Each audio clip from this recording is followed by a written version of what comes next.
पाक भारत कशीदा सूरत हाल बरकरार है और TRF JNK रॉ के खुफिया दस्तावेजात मंजर आम पर ले आया है। टेलीग्राम खुफिया लीक दस्तावेजात हुए हैं और इसके मुताबिक जिम्मेदारी पाकिस्तान पर डाली जाएगी और जाली हमला कराया जाएगा। और उसके बाद DGISPR ने भी अपनी प्रेस कॉन्फ्रेंस में भारत को वाज़ेह पैगाम दे दिया है कि जंग का रास्ता भारत ने चुनना है, तो ये इनकी चॉइस है, आगे बात कहां जाएगी ये हम तय करेंगे। बिल्कुल। लेफ्टिनेंट जनरल अहमद शरीफ चौधरी इस हवाले से मजीद ये कहते हैं कि हमारी मुसल्लह अफवाज किसी वक्त किसी भी किस्म की मुहिम जोई के लिए तैयार है और उन्होंने मजीद ये भी कहा है कि आपको उन्होंने मजीद ये भी कहा है कि आप अगर कोई भी इस तरह का एडवेंचर करते हैं तो हमारी जानिब से इसका जवाब भी ज़रूरी आएगा। तो फिर ये अहम प्रेस कॉन्फ्रेंस कल हुई और वक्त की अहम ज़रूरत बन गई थी, क्योंकि जो गिदड़ भपकियाँ उस पार से आ रही थी उसका हकीकत और सच्चाई के साथ जवाब देना बहुत ज़रूरी हो गया था। और ऐसे में कि जिस वक्त भारत तुला हुआ है किसी भी तरीके के उज़ुर निकालने के लिए कि किसी तरीके से बस हमला कर दें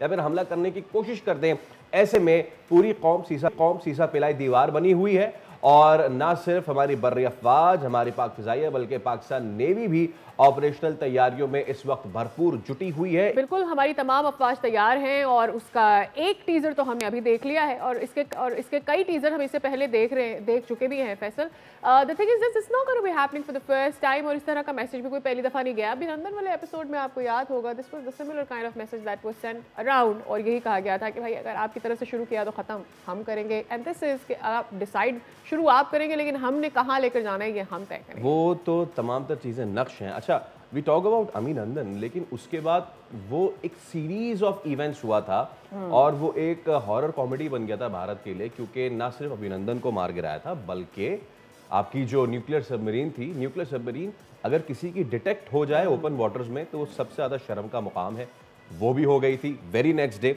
उसके बाद उस वक्त के DGISPR आए थे, उन्होंने कहा था कि हम अपनी मर्जी के टारगेट्स लॉक करके आपको बताएंगे कि हम कितने तैयार हैं। फिर हुआ भी यही, वेरी नेक्स्ट डे उनके तमाम तर बॉर्डर पे जो टारगेट्स थे वो बिल्कुल लॉक थे और उनको बता दिया गया था कि ये तमाम तर चीज़ें हम कर चुके हैं। जिसके बाद फिर उनकी जो है वो थोड़ी सी अकल ठिकाने आई थी, उनके होश ठिकाने आए थे। लेकिन वही कहते हैं ना, they were caught by surprise, they thought कि पता नहीं यहाँ पर कुछ ऐसा, this is what happened, they were thinking कि हम कोई इस तरह का मिस एडवेंचर करेंगे और वहाँ से शायद कोई रिस्पॉन्स नहीं आएगा या पाकिस्तान कुछ बोलेगा नहीं, तो ऐसा हुआ नहीं था। बाबर अलाउद्दीन साहब हमारे साथ मौजूद हैं, बहुत शुक्रिया आपने वक्त निकाला हमारे प्रोग्राम के लिए। कल DGISPR की प्रेसर आई और प्रेसर में एक दफ़ा फिर से कह दिया गया है कि इनिशिएट ज़रूर आपने किया है लेकिन इसको कहाँ लेकर जाना है, इसको एंड कैसे करना है, ये हम डिसाइड करेंगे। जी बिल्कुल, उन्होंने कहा और ऐसे ही होता है। जब भी आप कशीदगी को इनिशिएट करते हैं, जब भी आप कॉन्फ्लिक्ट को इनिशिएट करते हैं, तो अमूमन देखा यही गया है कि इनिशिएट करना आसान होता है, उसको फिर टोन डाउन करना, उसको फिर नॉर्मलाइज करना इतना इजी नहीं होता है। क्योंकि फिर इनिशिएट अगर आपने अपने मोटिव्स के लिए, अपने मकासद के लिए किया है तो फिर जाहिर है जो दूसरी साइड है, जैसे इन दिस केस पाकिस्तान है, तो DGISPR की तरह बिल्कुल ठीक है कि अगर कशीदगी को आप दे रहे हैं, अगर पहल आपने की तो फिर इसको लेके कहाँ जाना है, इसका काम कहाँ पर करना है, वो फिर हम देखेंगे। क्योंकि फिर उस वक्त हम ये डिसाइड करेंगे कि पोजीशन ऑफ डोमिनेंस या पोजीशन ऑफ कंफर्ट कहाँ पर जाके हमारे पास अचीव होती है। इसलिए इनको ये सोचना चाहिए कि ऐसा काम नहीं करना चाहिए। DGISPR और फॉरेन मिनिस्टर की प्रेस कॉन्फ्रेंस कल काफ़ी कॉम्प्रिहेंसिव थी, उसमें उन्होंने तमाम पॉइंट्स, तमाम एंगल्स को कवर किया और दुनिया को बताने की कोशिश की सबूतों के साथ कि हिंदुस्तान ने जो कुछ भी किया है ये खुद किया है और उसका मकसद क्या था। और मकसद जब दुनिया को क्लियर हो जाए तो फिर ये समझने में, अंदाज़ा लगाने में कोई मुश्किल नहीं होती कि इस पूरे खत्ते को क्यों एक शख्स और उसका ग्रोह जो कि नरेंद्र मोदी है वो इस कशीदगी की आग में धकेलना चाहता है। क्योंकि इससे फिर सिर्फ हिंदुस्तान और पाकिस्तान इससे मुतासर नहीं होंगे, ये फिर पूरी दुनिया उससे मुतासर होगी। दो न्यूक्लियर मुल्क हैं, अपनी कुव्वत रखते हैं दोनों ममालिक, ये कोई नॉर्मल सर्कमस्टांसेस नहीं है, ये कोई इम्बैलेंस्ड किस्म की यहाँ पर सिचुएशन नहीं है जैसे गजा में है या फॉर दैट मैटर जहाँ पर यूक्रेन में है। इस तरह के खत्ते में अगर इस तरह के दो ममालिक के दरमियान जंग शुरू होती है तो खुदा न खास्ता और तबाहकुन हो सकती है। बाबर साहब, आपने अभी एक बात की कि इम्बैलेंस सिचुएशन नहीं है, अल्हम्दुलिल्लाह हमारी तरफ तो नहीं हो सकता, उनकी तरफ हो। देयर आर रिपोर्ट्स कि उनकी फौज, उनकी फ़िज़ाइया लड़ने के लिए तैयार नहीं है। few are confirmed, few are unconfirmed. अगर उनसे कहा जा रहा है, उनके नॉर्दर्न कमान से वो मना कर रहे हैं कि जी अब वो इल्ज़ाम खुद लगा रहे हैं कि ये हमारी तरफ से ही हुआ है, फिर उनके अपने लोग आवाज़ उठा रहे हैं. So right now India is in hot waters. वो अपने मीडिया के थ्रू कुछ भी कहते रहे, the world is not buying उनका बयानिया. सो किस बुनियाद पे, अगर वो तो कोई करते भी हैं कार्रवाई, और कल मेरे ख्याल से उनकी कोई हाई लेवल मीटिंग भी हुई है जिससे खुलासा तज्जियाकार ये निकाल रहे हैं कि हुकूमत ने आगे पास ऑन कर दिया है अफवाज के कि जो आपने करना है वो करें, हम तो कुछ नहीं करेंगे. सो द थिंग इज कि उनका ये बनाया हुआ बयानिया, ड्रामा, ये सब खत्म हो गया है, ढह गया है. इट्स लाइक व्हाट, 9 दिन हो गए हैं उस पहलगाम वाक़े को और अभी तक सिर्फ गीदड़ भपकियाँ हैं. So I guess it's a fall flat, और वो कुछ करेंगे भी तो बस अपने आप को तसल्ली देने के लिए, इसके अलावा तो कुछ नहीं कर सकते. जी बिल्कुल, मैं आपको उससे इत्तेफाक करता हूँ. देखिए, ड्रामा तो फ्लॉप हो गया है, इसमें तो कोई शक नहीं है. इतने बेवकूफ़ाना तरीके से सब कुछ किया है कि उनके अपने लोग भी उसको बाय नहीं कर रहे, इसमें कोई दो राय नहीं है. लेकिन मैं ये समझता हूँ कि जो इस तरह का ड्रामा किया जाता है किसी मकसद के तहत किया जाता है. वो सिर्फ इसलिए नहीं किया जाता कि दुनिया में एक दफ़ा थोड़ा सा आप अलार्म क्रिएट कर दें और इलाके में अलार्म क्रिएट कर दें और उसके बाद खामोश हो जाए. अभी नरेंद्र मोदी जैसे लोग, शख्स है, या उसकी जो कैबिनेट के लोग हैं, उसके जो किचन कैबिनेट के लोग हैं, ये शख्स अकल से आ रही हैं, दानशमंदी इनके करीब तक नहीं भटकी. ये इनका माजी यही कहता है. ये नफरत और इंतहा पसंदी की सियासत करते हैं, इनका तर्ज हुक्मरानी में यही है. इसलिए ये पाकिस्तान की दुश्मनी में कुछ भी कर सकते हैं. इस वजह से मैं ये कहता हूँ कि हमें हर वक्त अलर्ट रहना चाहिए, जो कि अल्हम्दुलिल्लाह हम बिल्कुल हैं. DISPR ने भी ये कहा, गवर्नमेंट भी बार बार यही कह रही है. अभी आपकी ये बात भी किसी हद तक ठीक है कि उनकी फोर्सेस के बीच में फ्रस्ट्रेशन है. उनके नॉर्दर्न कमांड का जो कमांडर 3 स्टार लेफ्टिनेंट जनरल, वो छोटा ओहदा नहीं होता, उसने भी यही कहा है और उससे वहाँ पर खलबली मची हुई है, वहाँ पर मिस कोऑर्डिनेशन है. उसकी 2 रीजन है.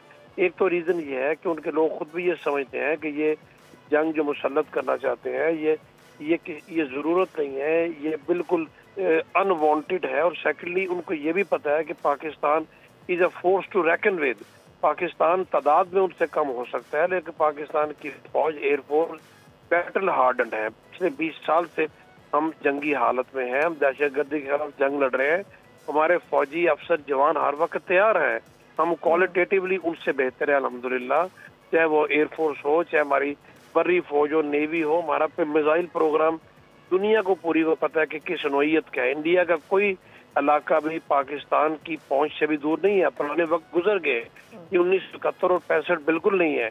ये वो रीजंस हैं जिसकी वजह से आपकी इस बात को मैं आगे बढ़ाते हुए कि उनके लोगों में 100 दफा वो सोचेंगे.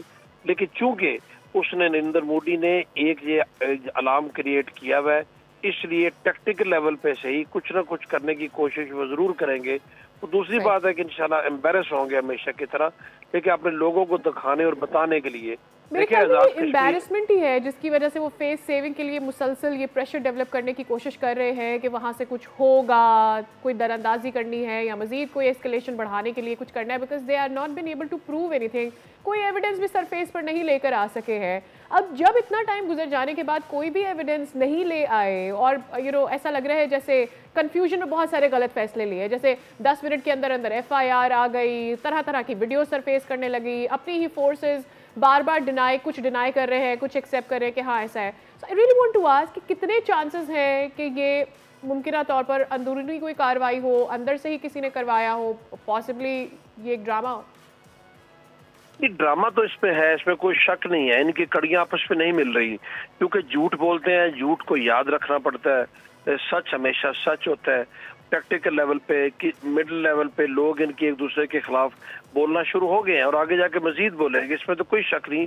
किया इन्होंने ये सब खुद है, इसमें कोई दो राय हो नहीं सकती. लेकिन मेरा जो पॉइंट ऑफ व्यू ये था कि चूंकि इन्होंने किया खुद है, उसका कोई ना कोई पर्पस होगा, उसका कोई ना कोई मकसद होगा. और मकसद बहुत क्लियर है. नरेंद्र मोदी के आज़ाद कश्मीर और गिलगित बल्तिस्तान के मतलब क्या ख्यालात रहे हैं, उसके क्या तोसीब पसंदाना अज़ाइम रहे, हम सबको पता है. वो सिंध ताश मुआहदे के बारे में क्या कुछ कहता रहा है, हम सबको पता है. वो पाकिस्तान पर दहशतगर्दी के इल्ज़ाम दुनिया जहान में जाके लगाते रहे हैं. किस धूम से लगाते रहे, ये भी हमें सब पता है। तो उनके मकासद अभी भी यही है। एम्बेरस तो ये लोग होते नहीं है। देखिए ये ग्रुप ऐसा ग्रुप है, जैसे मैंने कहा, अक्लो दानिश से दूर है। ये खुद भी एम्बेरस नहीं होते, पूरी अपनी कौम को एम्बेरस करते हैं। शर्मिंदगी तो उनके करीब से नहीं फटकी। ये इंटरनेशनल लेवल पे एम्बेरस होते हैं, डिप्लोमेटिकली होते हैं। दुनिया इनका पॉइंट बाय करने को तैयार नहीं है। 9 दिन हो गए हैं, दुनिया को कोई मुल्क भी इनके साथ खड़ा नहीं हो रहा। हर कोई इनको यही कह रहा है कि अब रिस्ट्रेन का मुजाहरा करें। रिस्ट्रेन हम तो मुजाहरा कर रहे हैं, लेकिन इनको इसलिए अभी मुंह की खानी पड़ रही है कि इनका झूठ भी खुल के सामने आ रहा है। इसलिए मैं कहना चाह रहा हूँ। और बाबर साहब, आप अपनी बात भी कंटिन्यू कीजिएगा, but there is a question over here. मुंह की खानी सिर्फ इनको अपने पल्ले नहीं पड़ रही, इनको पूरी दुनिया से भी मुंह की खानी पड़ रही है। यूएन तो सबसे पुरानी चीज़ हो गई इनके लिए कि जहाँ पे इनको हजीमत का सामना करना पड़ा था। सिक्योरिटी काउंसिल में अपने मर्जी के अल्फाज ये शामिल नहीं करवा सकते थे उसमें। लेकिन उसके बाद अभी जो करंट सिचुएशन इस वक्त हुई, I am going through the newspapers today, और उसमें मार्को रूबियो जो हैं वो मिले हैं जाके, यूएस सेक्रेटरी ऑफ स्टेट जो हैं वो जाके मिले हैं जयशंकर साहब से, जिन्होंने कल बहुत भड़की मारी थी कि हम सहूलतकारों को नहीं छोड़ेंगे, हम इनको नहीं छोड़ेंगे, उनको नहीं छोड़ेंगे। तो मार्को रूबियो ने बड़ा क्लियर जयशंकर को ये मैसेज दे दिया है कि आपने डीएस्केलेट नहीं, आपने चीज़ें डीएस्केलेट करें, पाकिस्तान के साथ मिलकर काम करें।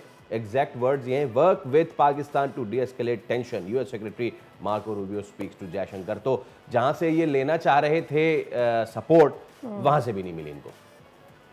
जी इसलिए नहीं मिली क्योंकि उनको भी पता है, अमेरिका को पता है, दुनिया के पार्स को भी पता है कि पाकिस्तान इनको बेफटिक रिप्लाई देगा। देखें, अगर हम खुदा न खास्ता कमजोर होते तो दुनिया का कोई मुल्क हमारे साथ खड़ा नहीं होता। आज के जमाने में कमजोर के साथ कोई खड़ा नहीं होता, सिर्फ करारदादें पास कर देते हैं, जैसे गजा के मामले में हुआ। इन सबको पता है। ये मैंने इनमें से अंदर से हमारा दोस्त कोई भी नहीं है, लेकिन अल्हम्दुलिल्लाह हमारी एक स्टैंडिंग है, उसकी बुनियाद पर इनको पता है कि पाकिस्तान इनको जवाब देगा। And that is the reason कि वो इनको कह रहे हैं कि आप पाकिस्तान के साथ अपने मामलात को ठीक करें, बैठ के बातचीत से करें। इंडिया को रिस्पांस वहां से वो नहीं मिला, चाहे वो अमेरिका है, अक़वाम मुत्तहिदा, तो वैसे भी उनको नहीं मिलना, क्योंकि कश्मीर एक मुतराज़े इलाका है। 2 दिन पहले दोबारा फिर सिक्योरिटी काउंसिल में यही कहा गया कि कश्मीर एक मुतराज़े इलाका है। वहां पर बार बार ये जाते हैं, बार बार इनको मुंह की खानी पड़ती है, डिप्लोमेटिकली भी खानी पड़ती है, मिलिटरीली भी इनको खानी पड़ेगी, लेकिन ये बाज नहीं आते।